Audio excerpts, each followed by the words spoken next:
चलो बच्चों, नेवारेट एक क्लास में आपका स्वागत है। आज हम चुंबकीय क्षेत्र की तीव्रता और चुंबकीय तीव्रता और चुंबकीय ससेप्टिबिलिटी, परमिएंस और ये कोरोसिव फोर्स, इससे रिलेटेड जितने भी मैग्नेटिक क्वालिटी होती है, चुंबक से रिलेटेड जितने भी गुणधर्म होते हैं या क्वालिटी होते हैं या उनके जितने भी फैक्ट होते हैं, ये सारे चीज़ मैं इजी वे में बताऊंगा, बहुत ही आसानी से समझाने का प्रयास करूंगा।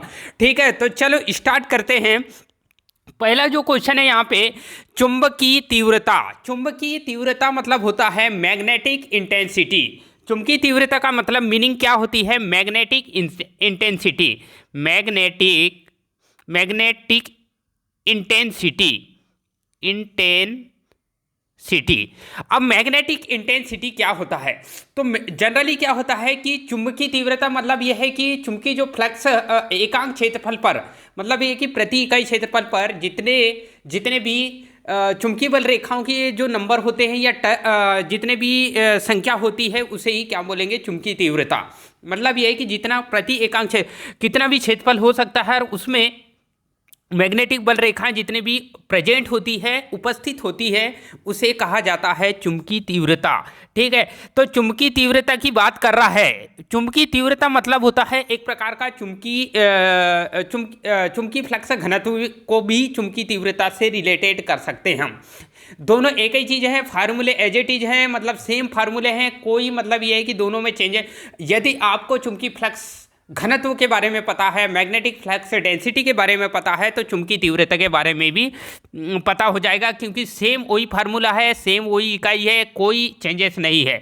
तो चुंबकीय तीव्रता का सूत्र क्या होगा? तो चुंबकीय तीव्रता का सूत्र होगा B बराबर होता है फाई अपान ए। बी बराबर क्या होता है? फाई अपान ए। फाई मतलब होता है फ्लक्स और ए मतलब होता है एरिया। फ्लक्स बटे क्षेत्रफल। ठीक है, चुंबकीय फ्लक्स बटे क्या होगा? क्षेत्रफल का डिवाइड कर देते हैं, उसे ही क्या बोलेंगे? चुंबकीय तीव्रता। इसका फार्मूला है फाई अपान ए। ठीक है, फिर नेक्स्ट क्वेश्चन देखते हैं। चुंबकीय तीव्रता की एमकेएस इकाई। चुंबकीय फ्लक्स घनत्व की जो इकाई होगी, एमकेएस इकाई, वही चुंबकीय तीव्रता की होगी। तो चुंबकीय तीव्रता की जो एमकेएस इकाई क्या होगी? तो चुंबकीय तीव्रता की ऐसी इकाई एमकेएस इकाई क्या होगी? तो वेबर प्रति मीटर। क्योंकि B बराबर फार्मूला हमको पता है कि B बराबर क्या होता है? फाई अपान ए। और फाई मतलब होता है फ्लक्स। फ्लक्स को मापने की इकाई क्या होगी? तो वेबर, ये हमको पता है। ठीक है, और एरिया क्षेत्रफल को मापने की इकाई, ठीक है, एमकेएस इकाई मीटर स्क्वायर। ठीक है, तो वेबर प्रति मीटर स्क्वायर, ये राइट आंसर हो जाता है। फिर उसके बाद नेक्स्ट क्वेश्चन देखते हैं। चुंबकीय तीव्रता की एसआई इकाई क्या होगी? चुंबकीय तीव्रता की एसआई इकाई क्या होगी? ठीक है, तो इसका जो राइट आंसर होगा, एमकेएस इकाई या एसआई इकाई दोनों एक ही चीज होती है, तो इसका जो राइट आंसर हो जाएगा क्या? वेबर प्रति मीटर स्क्वायर होगा। ठीक है, फिर नेक्स्ट क्वेश्चन है, प्रतिष्ठप का विपरीत गुण क्या होता है? प्रतिष्ठप मतलब होता है रिलक्टेंस। ठीक है, प्रतिष्ठप के बारे में मैंने बता चुका हूँ कि जो चुंबकीय फ्लक्स होती है या चुंबकीय बल रेखाएं चलती हैं, उनके मार्ग में रुकावट पैदा करता है। ठीक है, चुंबकीय बल रेखाओं के मार्ग में रुकावट करने वाले गुण को ही प्रतिष्ठप कहा जाता है। और प्रतिष्ठप का विपरीत गुणधर्म क्या होगा, मतलब उसका अपोजिट प्रॉपर्टी होगी क्या, ये चीज़ हमको पता करना है। ठीक है, तो प्रतिष्ठप चुंबकीय प्रतिष्ठप का विपरीत गुण होता है परमिएंस। इसका जो राइट आंसर होगा परमिएंस। ठीक है, परमिएंस। परमिएंस, ठीक है, इसको परमिएंस कहा जाता है। परमिएंस मतलब होता है प्रतिष्ठप का विपरीत टर्म होता है। ठीक है, परमिएंस क्या होता है? प्रतिष्ठप का विपरीत टर्म होता है, मतलब रिलक्टेंस बराबर होता है 1 अपान परमिएंस मतलब P। ठीक है, P से डिनोट करेंगे तो 1 अपान P। ठीक है, R बराबर होगा क्या? 1 अपान P, इसका फार्मूला होता है। फिर उसके बाद परमिएंस का सूत्र क्या है? ठीक है, परमिएंस का इनमें से सूत्र कौन सा होगा? तो परमिएंस का P बराबर क्या होगा? 1 अपान R। P बराबर 1 अपान R, P बराबर 1 अपान S भी लिख सकते हैं इसको, ए भी, दोनों इसका राइट आंसर हो जाएगा। फिर उसके बाद नेक्स्ट क्वेश्चन, परमिएंस की इकाई। जब हम प्रतिष्ठप की इकाई या रिलक्टेंस की जो इकाई है उसका विपरीत कर देंगे। ठीक है, रिलक्टेंस का फार्मूला क्या बनाए थे हमने? R बराबर क्या होगा? R बराबर रिलक्टेंस का फार्मूला क्या बनाए थे? R बराबर NI अपान फाई, ये फार्मूला बनाए थे। तो रिलक्टेंस परमियंस का उल्टा है 1/r है, तो P बराबर क्या होगा, P बराबर क्या होगा, phi/Ni, phi/Ni। ठीक है, इसका तो वेबर प्रति एम्पियर टन है। ठीक है, इसका जो राइट आंसर क्या हो जाएगा, वेबर प्रति एम्पियर टन। फ्लक्स को मापने की इकाई वेबर, और Ni मतलब I को मापने की एम्पियर, और N को मापने N मतलब होता है नंबर ऑफ टन। ठीक है, तो ये टनों की संख्या कहलाती है, किसी भी कॉइल में टनों की संख्या होती है। फिर नेक्स्ट क्वेश्चन देखते हैं, चुंबकीय क्षेत्र तीव्रता, बहुत ही इंपॉर्टेंट क्वेश्चन है, बार बार एग्जाम में पूछा जाने वाला क्वेश्चन है। ठीक है, इसको वीआईपी मार्क कर लेना है।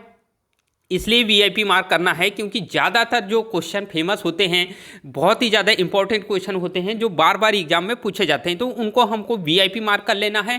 ठीक है, आपको तो पता नहीं होगा क्योंकि आप पहली बार तैयारी कर रहे हैं। ठीक है, तो जनरली क्या है, मैंने बहुत पहले से देखते आ रहा हूँ कि ये जो क्वेश्चन है बहुत ही इंपॉर्टेंट क्वेश्चन है और बार बार एग्जाम में पूछा जाता है। चुंबकीय क्षेत्र तीव्रता, ठीक है, मैग्नेटिक फील्ड इंटेंसिटी। ठीक है, चुंबकीय तीव्रता और चुंबकीय क्षेत्र तीव्रता में बहुत बड़ा अंतर है, ये चीज़ याद रखना है। ठीक है, तो चुंबकीय क्षेत्र तीव्रता को H से डिनोट किया जाता है। किससे डिनोट किया जाता है बेटा, H से। और चुंबकीय क्षेत्र की तीव्रता इज इक्वल टू होता है FM मतलब मैग्नेटिक मोटिव फोर्स, ठीक है, बटे लंबाई। ठीक है, लंबाई से रिलेटेड होता है। लंबाई मतलब अब किसकी लंबाई, तो ये कॉइल की लंबाई होती है। मतलब ये है कि जो हम किसी कॉइल में करंट का फ्लोवेशन करते हैं तो वहाँ पे मैग्नेटिक मतलब चुंबक वाहक बल भी कार्य करता है और कितनी लंबाई पे काम करेगा। ठीक है, उससे रिलेटेड है। तो चुंबकीय क्षेत्र तीव्रता का सूत्र क्या होगा, FM मतलब magnetic motive force, ampere turn, उसका फार्मूला भी पढ़ लिए और उसकी इकाई भी एम्पियर टन होती है। और लंबाई को मापने की इकाई क्या होगी, लंबाई को L से डिनोट करेंगे। ठीक है, एम्पियर टन को NI से, तो इसका फार्मूला होता है NI/L, इसका राइट आंसर हो जाएगा। चुंबकीय क्षेत्र तीव्रता की MKS इकाई क्या है, MKS मतलब होता है क्या, MKS मतलब मीटर किलोग्राम सेकेंड की बात करेंगे। और चुंबकीय क्षेत्र तीव्रता की जो MKS इकाई क्या होगी, तो एम्पियर टन प्रति मीटर होगी। क्या होगी बेटा, एम्पियर टन प्रति मीटर, क्योंकि H बराबर क्या होता है, NI/L। H बराबर क्या होता है, NI/L, N इंटू I/NI को मापने की एम्पियर टन और L को मापने की मीटर, तो ये राइट आंसर हो जाएगा एम्पियर टन प्रति मीटर। फिर उसके बाद चुंबकीय क्षेत्र सामर्थ्य। अब चुंबकीय क्षेत्र तीव्रता और चुंबकीय क्षेत्र सामर्थ्य दोनों एक ही चीज़ होती है। ठीक है, चुंबकीय क्षेत्र तीव्रता और चुंबकीय क्षेत्र सामर्थ्य का जो फार्मूला होता है वो एक ही फार्मूला होता है। और जो चुंबकीय क्षेत्र तीव्रता का जो फार्मूला है, ठीक है, H बराबर NI/L, H बराबर NI/L, यही फार्मूला जो होगा वो चुंबकीय क्षेत्र सामर्थ्य का होगा। तो H बराबर क्या होगा, NI/L, इसका राइट आंसर हो जाएगा। चुंबकीय क्षेत्र सामर्थ्य का MKS इकाई या MKS मात्रक क्या होगा। ठीक है, तो वेबर टन प्रति मैक्सवेल हो नहीं सकता, ये भी दोनों हो नहीं सकता। ठीक है, तो इसका जो राइट आंसर क्या होगा, H बराबर हमको फार्मूला पता है कि NI/L, H बराबर क्या होता है, NI/L। और NI को मापने की मेजरमेंट करने की इकाई क्या होगी, तो एम्पियर टन, L को मापने की मीटर होगी, तो एम्पियर टन प्रति मीटर इसका राइट आंसर हो जाएगा। फिर नेक्स्ट क्वेश्चन देखते हैं, चुंबकीय क्षेत्र सामर्थ्य का SI मात्रक। अब चुंबकीय क्षेत्र सामर्थ्य की बात कर रहा है, मतलब H का फार्मूला क्या है, H बराबर NI/L। H बराबर क्या होता है, NI/L। और NI को मापने की इकाई क्या होगी, तो एम्पियर टन, और लेंथ को मापने की या लंबाई को मापने की L मतलब होता है लेंथ या लंबाई। ठीक है, तो एम्पियर टन प्रति मीटर इसका राइट आंसर हो जाता है। फिर नेक्स्ट क्वेश्चन है, चुंबकीय संवेदनशीलता, ससेप्टिबिलिटी, बहुत ही इंपॉर्टेंट क्वेश्चन है। चुंबकीय संवेदनशीलता को बोलते हैं हम ससेप्टिबिलिटी। क्या बोल देंगे, ससेप्टिबिलिटी। ठीक है, मतलब ये है कि इसकी मीनिंग समझना है हमको, मतलब ये है कि इससे रिलेटेड जो भी इसके कॉन्सेप्ट समझ आना चाहिए कि संवेदनशीलता मतलब होता है ससेप्टिबिलिटी, इंग्लिश से बोला जाता है। तो चुंबकीय ससेप्टिबिलिटी क्या है, तो चुंबक धारण करने की क्षमता, चुंबकीय आकर्षण या प्रतिकर्षण का गुण, ठीक है, ये भी दोनों। तो मतलब ये है कि चुंबकीय ससेप्टिबिलिटी या संवेदनशीलता, यदि मान लो कोई संवेदनशील कोई भी डिवाइस है तो वो आसानी से किसी भी अपना कार्य करेगी, उसमें एक प्रॉपर्टी होती है। ठीक है, उससे रिलेटेड कार्य करेगी। तो चुंबकीय संवेदनशीलता का जो से रिलेटेड क्या है, तो चुंबक धारण करने की क्षमता भी होगा और चुंबकीय आकर्षण या प्रतिकर्षण का गुण रखने की प्रॉपर्टी भी होती है, उसे बोला जाता है संवेदनशीलता। मतलब ए बी दोनों इसका राइट आंसर हो जाएगा। फिर उसके बाद है चुंबकन और विचुंबकन के बाद, मतलब यह है कि कोई भी चुंबकीय पदार्थ होता है और चुंबकीय पदार्थ को हम चुंबकित करते हैं। मतलब यह है कि जैसे कि मान लो BH कर्व में इस टाइप का BH कर्व बनता है, ठीक है, आपको पता नहीं होगा BH कर्व। मतलब यह है कि B चुंबकीय फ्लक्स घनत्व और चुंबकीय क्षेत्र तीव्रता, चुंबकीय क्षेत्र सामर्थ्य के बीच में, मतलब B और H के बीच में एक कर्व बनता है, उसको बोलते हैं BH कर्व या हिस्टेरिस कर्व बोला जाता है। तो जब हम किसी पदार्थ को चुंबकित करते हैं मैक्सिमम मान के बाद, ये चुंबकित करते जाते हैं, ठीक है, और ये चुंबकित करने के बाद फिर उसके बाद विचुंबकित करते हैं। विचुंबकित मतलब डीमैग्नेटाइज, पहले चुंबक बनाते हैं फिर उसके बाद डीमैग्नेटाइज करते हैं, उसके बाद जो बचे हुए शेष चुंबक को कहा जाता है। मतलब ये है कि चुंबकन करना और विचुंबकन करने के बाद भी कुछ चुंबक शेष बच जाता है, ठीक है, मतलब पूरा का पूरा विचुंबकित नहीं होता। यदि किसी चुंबक को चुंबक बनाया और उसके बाद विचुंबकित करने की कोशिश करते हैं लेकिन कुछ शेष चुंबक बचा हुआ रहता है, उसको क्या बोला जाता है? तो पहला ऑप्शन है अवशिष्ट चुंबक, अपशिष्ट चुंबक, ए बी दोनों इनमें से कोई नहीं। तो इसका जो राइट आंसर होगा अवशिष्ट यानी रेजिडुअल मैग्नेट कहा जाता है उसको। ये बहुत ही फेमस क्वेश्चन है कि चुंबक बनने के बाद भी कुछ शेष, विचुंबकन करने के बाद भी शेष बचे हुए चुंबक को हम बोलेंगे अवशिष्ट चुंबक कहा जाएगा। फिर उसके बाद अवशिष्ट चुंबक को समाप्त करने के लिए लगाए गए बल को क्या कहा जाता है?